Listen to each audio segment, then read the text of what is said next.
নমস্কার বন্ধুরা, তোমরা সবাই কেমন আছো? আশা করি ভালো আছো। আমিও তোমাদের আশীর্বাদে অনেক অনেক ভালো আছি।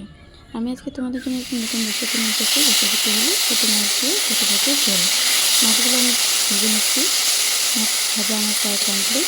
মাছগুলো আমি তুলে নিলাম। এখন দিয়ে দিলাম তেল, দিয়ে দিলাম একটা পেঁয়াজ কুচি, তারপর দিয়ে দেবো একটু ফোড়ন মশলা। এখন এগুলো একটু ভালো করে একটু নেড়ে নেব।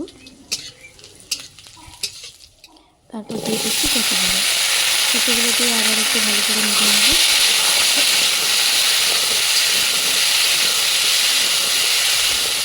তারপর দিয়ে দেবো আবার পরিমাণ মতো হলুদ গুঁড়ো, স্বাদ মতো লবণ দিয়ে ভালো করে নেড়ে তারপরে জল দিয়ে দেবো ফুটে নেওয়ার জন্য।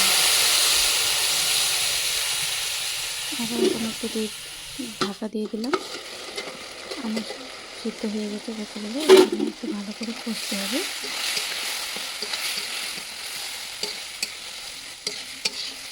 কচু ভালো করে কষতে হবে। কচু ভালো করে ভাজা না গেলে কচুটা মানে স্বাদ করে না, তাই কচুটা আস্তে আস্তে করে ভালো করে ভাজতে হবে। আরও ভাজার জন্য একটু দিয়ে দিলাম তেল। এখন দিয়ে দেবো একটু পরিমাণ মতো শুকনো লঙ্কার গুঁড়ো। তারপর আবার ভালো করে নেড়ে নেব।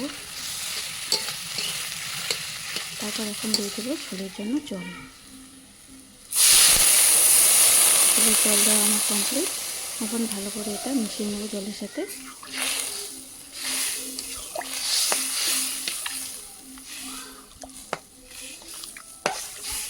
দেখো বন্ধুরা, আমার মেশানো কমপ্লিট হয়ে গেল।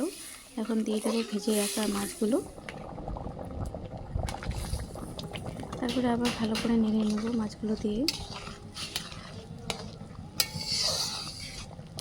তারপর আমি গরম মশলা বেটে রেখেছি, সেই গরম মশলাটা এখন আমি দিয়ে দেব।